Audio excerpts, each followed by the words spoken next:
ஓம் தத்புருஷாய வித்மஹே மகாதேவாய தீமஹி தன்னோ ருத்ர பிரசோதயாத். நீங்களும் ஸ்ரீ மங்களகரமான குரோதி ஆண்டு மார்கழி மாதம் 17ஆம் தேதி புதன்கிழமை அன்று தனுசு ராசி உத்திராடம் நட்சத்திரத்தில் கன்யா லக்கணத்தில் இந்த மகத்தான ஆங்கில புத்தாண்டு பிறக்கிறது.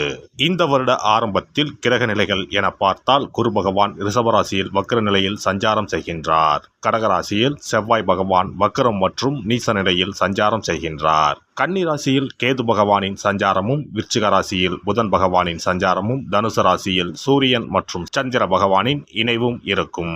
கும்பராசியில் சுக்கிரன் மற்றும் சனி பகவானின் சஞ்சாரம் இணைந்திருக்கும். அடுத்ததாக மீனராசியில் ராகு பகவானின் சஞ்சாரம் இருக்கும். இவ்வித கிரக நிலைகளை கொண்டு இந்த 2025ஆம் வருடம் ஆரம்பமாகிறது.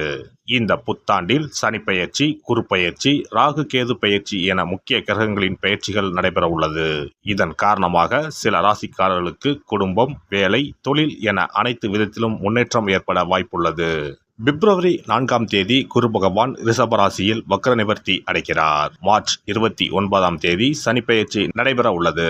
சனி பகவான் கும்பராசியில் இருந்து மீனராசிக்கு இடப்பெயர்ச்சி ஆகின்றார். மே மாதம் 14ஆம் தேதி குரு பகவான் ரிஷபராசியில் இருந்து மிதுன ராசிக்கு இடப்பெயர்ச்சி ஆகின்றார். மே மாதம் 18ஆம் தேதி ராகு கேது பெயர்ச்சி நடைபெறும்.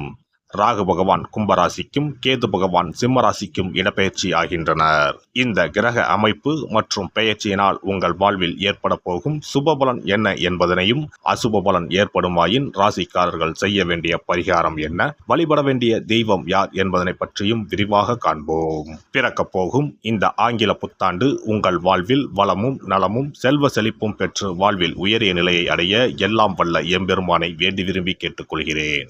ரிஷபராசி அன்பர்களே, ரிஷபராசி அல்லது ரிஷப லக்கணத்தில் பிறந்தவர்களுக்கு 2025ஆம் ஆண்டில் கோடீஸ்வர யோகம் உண்டாகும். ரிஷபராசிக்கு 10ஆம் வீடு எனப்படும் தொழில் ஸ்தானமான கும்பராசிக்கு ராகு பகவான் வருகிறார்.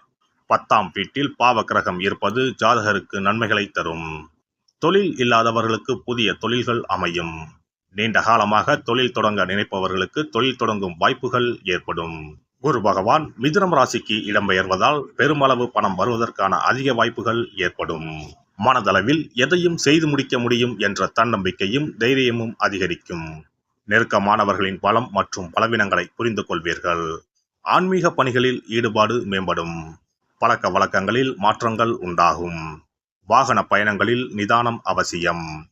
பாக பிரிவினை தொடர்பான செயல்பாடுகளில் எதிர்பார்ப்புகள் நிறைவேறும். ஆரோக்கியம் சார்ந்த விஷயங்களில் சற்று கவனத்துடன் இருக்க வேண்டும். உறவினர்கள் வகையில் சூழ்நிலைக்கு ஏற்ப அனுசரித்து நடந்து கொள்ளவும். ஆடம்பர பொருட்களின் மீதான செலவுகளை குறைப்பதன் மூலம் சேமிப்புகளை மேம்படுத்த முடியும். தாய்மாமன் வழி உறவுகளிடம் விட்டு கொடுத்து நடந்து கொள்வது நல்லது. உயர் அதிகாரிகளின் ஒத்துழைப்பு சாதகமாக அமையும். எதிர்பாராத சில பயணங்கள் மூலம் சோர்வும் புதுவிதமான அனுபவமும் கிடைக்கும். உடல் ஆரோக்கியத்தை பொறுத்தவரை சற்று கவனம் வேண்டும். பரம்பரை நோய்கள், தொற்று நோய்களால் ஏற்பட்ட பாதிப்புகள் படிப்படியாக குறையும். பெண்களை பொறுத்தவரை குடும்பத்தினரிடையே உங்கள் ஆலோசனைக்கு மதிப்புகள் தாமதமாகவே கிடைக்கும். தம்பதிகள் ஒருவரை ஒருவர் புரிந்து கொண்டு செயல்படவும். விலை உயர்ந்த பொருட்களில் கவனம் வேண்டும்.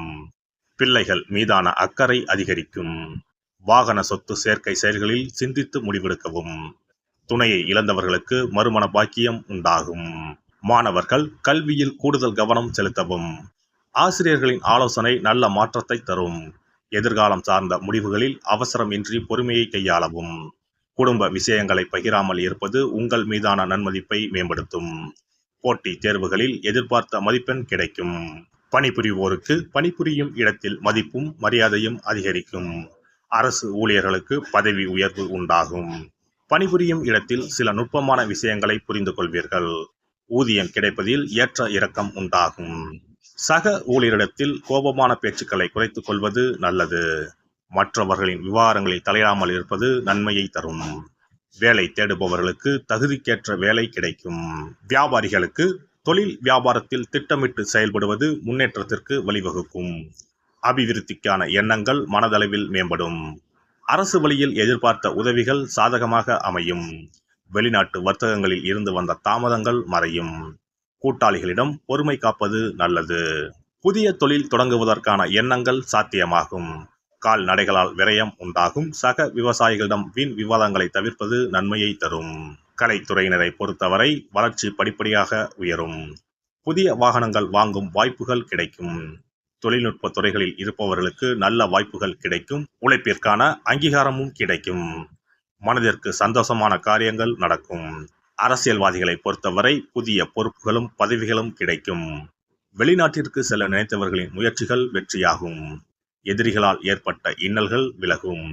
எதிர்பார்த்த உதவிகள் சரியான நேரத்தில் வந்து சேரும். ஸ்ரீரங்கத்தில் வீற்றிருக்கும் பெருமாளை வழிபாடு செய்து வர குடும்பத்தில் இருந்த வேறுபாடுகளும் புத்திர பாக்கிய தடைகளும் படிப்படியாக குறையும். சிறப்பு தொகுப்பு 2025ஆம் ஆண்டு சிறப்பாக அமைய புத்தாண்டு அன்று இதை மட்டும் செய்தால் போதும். 2025ஆம் ஆண்டு புத்தாண்டை வரவேற்க அனைவரும் ஆவலாக காத்திருக்கிறோம். ஆனால் அதற்கு முன்பு 2024ஆம் ஆண்டிற்கு நன்றி சொல்லி விடை கொடுப்பதும் மிகவும் முக்கியமானதாகும். இந்த ஆண்டில் கிடைத்த நல்ல விஷயங்களுக்கு நன்றி சொல்வதுடன் கிடைக்காமல் போன விஷயங்களுக்கும் சேர்த்து நன்றி சொல்ல வேண்டும். இதனால் பிறக்கப் போகும் புதிய ஆண்டில் அவைகள் இன்னும் சிறப்பாக நமக்கு நடப்பதற்கு வழிவகுக்கும். 2025ஆம் ஆண்டிற்கான காலண்டர் வாங்குவதற்கு முன் அதில் வேறு எந்த நிறுவனத்தின் பெயரோ எதுவும் இல்லாததாக பார்த்து வாங்கி வீட்டில் வைக்க வேண்டும். குறிப்பாக மகாலட்சுமி, வராகி அம்மன் படத்துடன் இருக்கும் காலண்டரை வாங்கி வீட்டில் வைப்பது நல்லது. இது தவிர புத்தாண்டு நாளன்று எந்த மாதிரி விஷயங்களை செய்தால் வரப்போகும் ஆண்டு நமக்கு சிறப்பான ஆண்டாக அமையும் என்பதை நாம் தெரிந்து கொள்ளலாம். ஒவ்வொரு ஆண்டும் ஆங்கில புத்தாண்டோ அல்லது தமிழ் புத்தாண்டோ எதுவாக இருந்தாலும் சரி, பிறக்கப் போகும் புதிய ஆண்டு சிறப்பாக இருக்க வேண்டும். இந்த ஆண்டிலாவது நம்முடைய கஷ்டங்கள் தீர வேண்டும் அல்லது நினைத்த காரியம் கைகூட வேண்டும் என்று அனைவரும் நினைப்பதுண்டு. ஆண்டு முழுவதும் நல்லபடியாக அமைய புத்தாண்டு அன்று நாம் சில விஷயங்களை மேற்கொள்ள வேண்டியது ரொம்ப முக்கியம். இதனால் புதிய ஆண்டு உங்களுக்கு ஆரோக்கியம், சந்தோஷம், செல்வ வளம் நிறைந்த ஆண்டாக அமையும். புத்தாண்டு அன்று காலையில் எழுந்தவுடனேயே நாம் குளித்து விடுவோம். அப்படி நாம் குளிப்பதற்கு முன் குளிக்கின்ற நீரில் 3 முக்கியமான பொருட்களை சேர்ப்பது மிகவும் நல்லது. அந்த தண்ணீரில் முதலில் சிறிது கல்லுப்பை சேர்க்க வேண்டும். கல்லுப்பு நமக்கு இருக்கும் கண்திஷ்டி, எதிர்மறை ஆற்றல்கள் ஆகியவற்றை அகற்றிவிடும். அடுத்ததாக சிறிது மஞ்சள் தூளை அதில் சேர்க்க வேண்டும்.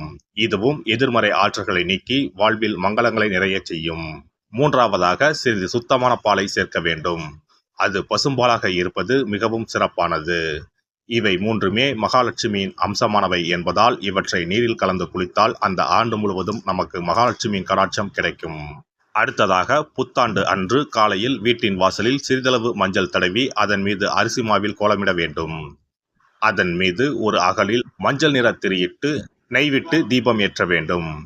அதற்கு பிறகு வீட்டிற்குள் நல்லெண்ணெய் தீபம் ஏற்றி அன்னாசி பூ நறுமணம் கொண்ட ஊதுபத்தியை ஏற்றி வைத்து வழிபட வேண்டும்.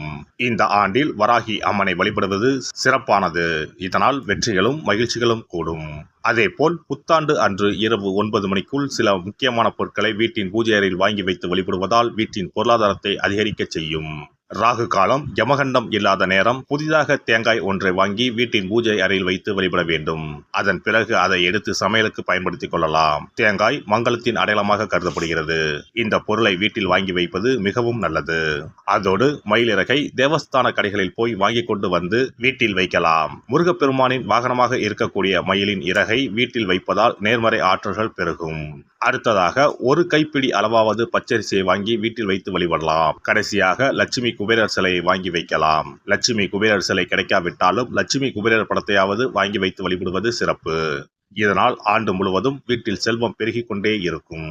எல்லாம் வல்ல இறையருளால் நீங்களும் உங்கள் அன்பு குடும்பமும் உடல் நலம், நீலாயுள், நிறை செல்வம், உயர் புகழ், மெய்ஞானம் ஓங்கி வாழ்க வளமுடன்.